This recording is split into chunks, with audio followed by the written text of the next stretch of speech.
गजा में अस्थायी युद्ध विराम के बीच हालात कुछ ऐसे हैं। गजा शहर लौटे फिलिस्तीनियों का कहना है कि उनके पास अपने परिवारों के लिए बहुत कम संसाधन बचे हैं। खाने पीने की भारी किल्लत है। लोग घंटों कतार में खड़े रहते हैं जिससे उन्हें ब्रेड का एक बंडल ही मिल जाए। लोगों के घर तबाह हो चुके हैं। ऐसे में वो कोई जगह तलाश कर टेंट लगाकर रहने को ही मजबूर हैं।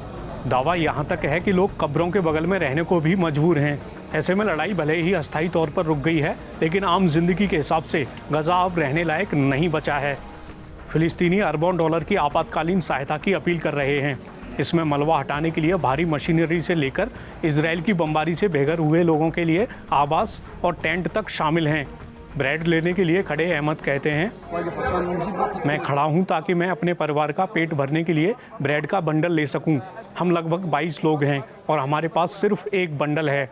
संकट है, कतारें हैं और सिर्फ एक बेकरी है। पूरे उत्तर इलाके में सिर्फ एक बेकरी काम करती है। कतारें सुबह 8 बजे से शुरू होकर दोपहर 2 बजे तक चलती हैं।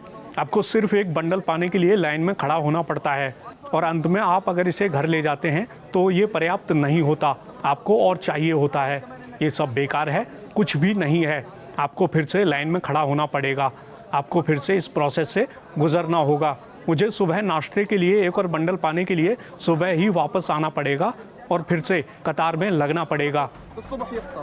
लोग आटे तक के लिए तरस रहे हैं। इस बारे में अहमद कहते हैं, हमारे लिए आटा आने दो, मुझे ब्रेड की ज़रूरत नहीं है। अगर आटा होता तो मैं उसे पकाकर खा सकता था।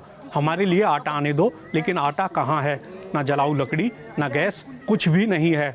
हमारे इलाके में सब कुछ खत्म हो गया है।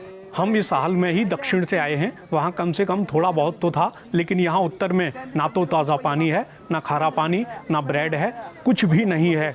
हम यहाँ खाली हाथ आए और पूरी तरह तबाह हो गए। इसके अलावा एक फिलिस्तीनी ने कहा, युद्ध विराम के बाद से हमने कोई टेंट नहीं देखा, हमने कोई कारवां नहीं देखा, हम फिर से निर्माण के कोई संकेत नहीं देख रहे, कुछ भी नहीं है। लोग कब्रों के ठीक बगल में अपने ठिकाने बना रहे हैं, सचमुच कब्रिस्तान के बगल में।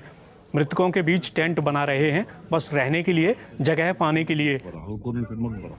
वहीं इस फिलिस्तीनी ने कहा, अभी तक ये बहुत मुश्किल है। हम डरे हुए हैं, हम सड़कों पर रह रहे हैं। ज़्यादातर लोग सड़कों पर हैं।